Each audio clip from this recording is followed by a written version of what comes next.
Hello दोस्तों, हमारे YouTube channel में आप सबका स्वागत है। दोस्तों, आज की इस वीडियो में आपको बताएंगे सावन में शिव शंकर को प्रसन्न करने के महा उपाय है। दोस्तों, शिव महापुराण में कहा गया है कि भगवान शिव ही स्वयं जल है और शिव पर जल चढ़ाने का महत्व भी समुद्र मंथन की कथा से जुड़ा है। अग्नि के समान विष पीने के बाद शिव का कंठ एकदम नीला पड़ गया था। विष की उष्णता को शांत करके शिव को शीतलता प्रदान करने के लिए समस्त देवी देवताओं ने उन्हें जल अर्पित किया। इसलिए शिव पूजा में जल का विशेष महत्व है।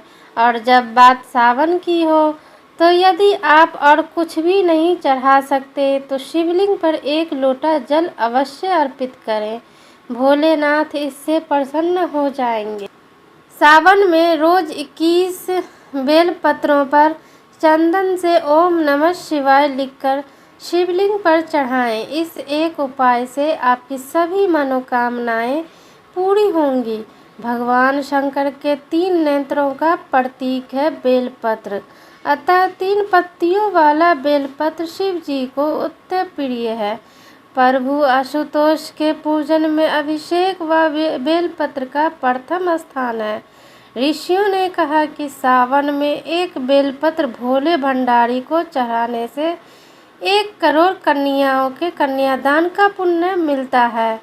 समस्त मनोकामनाओं को पूर्ण करने के लिए शिवलिंग पर प्रतिदिन गाय का कच्चा दूध अर्पित करें। इस बात का विशेष ध्यान रखें कि ताज़ा दूध ही प्रयोग में लाएं। डिब्बा बंद अथवा पैकेट का दूध अर्पित ना करें। भगवान शंकर का जल अभिषेक करते समय सबसे खास बात ध्यान रखें कि भगवान शिव की सिर्फ आधी परिक्रमा करनी चाहिए और कभी भूल कर भी उनकी जलहरी नहीं लांघनी चाहिए। इससे पाप लगता है। शिव पूजा के समय इस बात का विशेष ध्यान रखें कि शिव जी की पूजा आराधना करते समय उनके पूरे परिवार अर्थात शिवलिंग, माता पार्वती, कार्तिकेय जी, गणेश जी और उनके वाहन नंदिनी की संयुक्त रूप से पूजा की जानी चाहिए, तभी अनुकूल फल मिलता है। इसके अलावा शिव जी को धतूरा, भांग, इत्र, चंदन, केसर, अक्षत, शक्कर, गंगाजल, शहद, दही, घी, गन्ना और आक का लाल सफ़ेद फूल भी बेहद प्रिय है। ऐसे में महादेव की कृपा पाने के लिए सावन में ये चीज़ें ज़रूर चढ़ाएं। सबसे ज़रूरी बात यह कि भगवान शिव की पूजा में गंगा जल का प्रयोग ज़रूर करें। मान्यता है कि बेलपत्र की तरह ही भगवान शिव को गंगा जल भी बेहद प्रिय है। गंगा जल से शिवलिंग का अभिषेक करने से शिव भक्त को अश्वमेध यज्ञ के समान पुण्य फल मिलता है। मान्यता है कि पीपल के पेड़ पर देवताओं का वास होता है। सावन में भगवान शिव को पीपल के पत्तों को चढ़ाने से ग्रहों दोष दूर होता है। इससे घर परिवार में सुख समृद्धि बनी रहती है। पीपल के पत्तों पर श्री राम का नाम लिखकर हनुमान जी को और शिव जी को दोनों को चढ़ाया जा सकता है। इससे अशुभ ग्रह भी शुभ फल देने लगते हैं। अगर आप अपनी आमदनी बढ़ाना चाहते हैं तो सावन सोमवार के दिन देवों के देव महादेव और माता पार्वती को केसर मिश्रित खीर अर्पित करें। इससे भगवान शिव जल्दी प्रसन्न होते हैं। उनकी कृपा से आमदनी और सौभाग्य में वृद्धि होती है। यदि आपको अब तक अपने खुद के भवन का सुख नहीं मिल पाया है या फिर आपकी पैतृक संपत्ति को पाने में बाधाएं आ रही है तो आपको सावन के महीने में शहद से शिवलिंग का पूजन करना चाहिए। विवाह में आ रही अड़चन दूर करने के लिए सावन में रोज शिवलिंग पर केसर मिला दूध चढ़ाएं। इससे विवाह के योग जल्दी बनते हैं। अगर पति पत्नी के बीच रिश्ते मधुर नहीं हैं तो सावन के सभी सोमवार पर भगवान शिव और माता पार्वती का पंचामृत से अभिषेक करें। इस उपाय को पति और पत्नी एक साथ करें।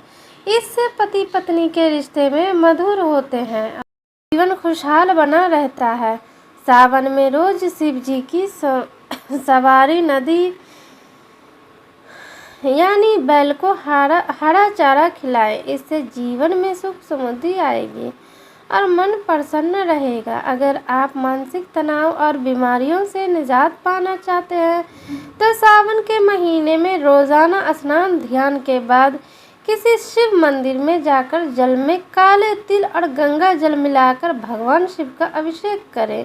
इसके बाद मंदिर में ही कुछ देर बैठकर मन ही मन में ओम नमः शिवाय मंत्र का जाप करें। इस उपाय को करने से मानसिक पीड़ा के साथ साथ शारीरिक कष्टों से भी मुक्ति मिलती है। संभव हो तो सावन माह में रुद्राक्ष की माला धारण करें। इसके अलावा सुबह और शाम के समय पूजा के अंतिम समय में रुद्राक्ष की माला से ही शिव मंत्र का जाप करें। पूजन के समय भगवान शिव को भभूत लगाएं और खुद भी माथे पर इसे लगाएं। मान्यता है के अनुसार पूजा के दौरान शिव चालीसा और आरती पाठ करना जरूरी है। शास्त्रों के मुताबिक शिव की पूजा और सावन सोमवार व्रत के समय हरे रंग के कपड़े पहनना शुभ माना जाता है। काले रंग के कपड़े पहनने से बचना चाहिए।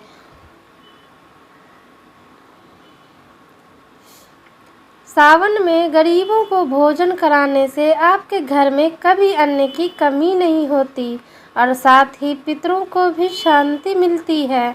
अगर आप मन मुताबिक नौकरी पाना चाहते हैं तो हर सोमवार को जल में शहद, सुगंध और बेलपत्र मिलाकर शिव जी का अभिषेक करें।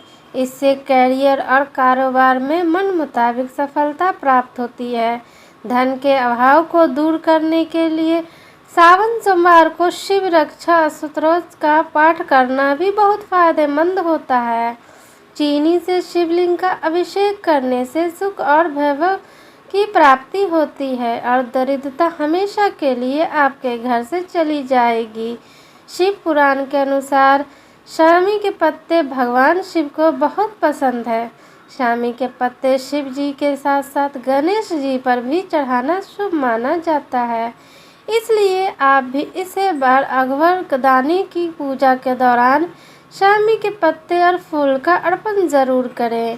सावन मास के देवता शुक्र है और शिव जी के साथ उस महीने में भगवान विष्णु के श्रीधर रूप की पूजा करने का विधान बताया गया है। इसलिए सावन महीने में इनकी पूजा और व्रत करने का महत्व है। इस महीने में भगवान शिव के साथ विष्णु जी के अभिषेक का भी बहुत महत्व है। सावन में शुक्र और भगवान विष्णु की पूजा करने से दाम्पत्य सुख बढ़ता है।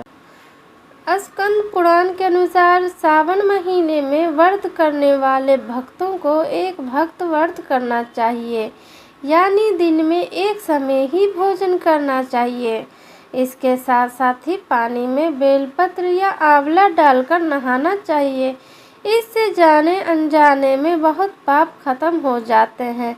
इस महीने के दौरान भगवान विष्णु का जल में वास होता है, इसलिए इस महीने में तीर्थ स्थानों के जल से नहाने का बहुत महत्व है।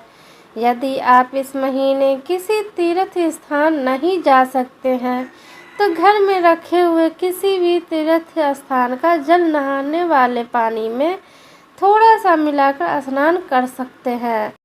सावन माह में श्रद्धालुओं को हर समय सत्य भोजन ही ग्रहण करना चाहिए। सावन के महीने में साग, बैगन, दूध, मदिरा, लहसुन, प्याज, मसाला, मैदा, बेसन, सूजी, मेथी दाना और गरम मसाला आदि की वर्जित किया गया है। और अंत में यह बताना चाहेंगे कि भोले बाबा इतने अधिक कृपालु और दयालु है कि वो अपने भक्त द्वारा निर्मल और भोले भाव से चढ़ाए गए केवल जल मात्र से भी प्रसन्न होकर कृपा कर देते हैं। परंतु जो भक्त रुद्राक्ष अभिषेक करते समय महामृत्युंजय मंत्र का जाप करते हैं वह विशेष कृपाओं के पात्र बनते हैं। इसलिए उक्तक मंत्र के उच्चारण के साथ ही रुद्राक्ष अभिषेक करना चाहिए। तो दोस्तों, आप लोगों को ये वीडियो कैसी लगी हो ज़रूर कमेंट बॉक्स में बताएं। अगर पसंद आई होगी तो लाइक शेयर ज़रूर कर दें और सब्सक्राइब कर लें। तो चलिए दोस्तों, अगले वीडियो में फिर मिलते हैं।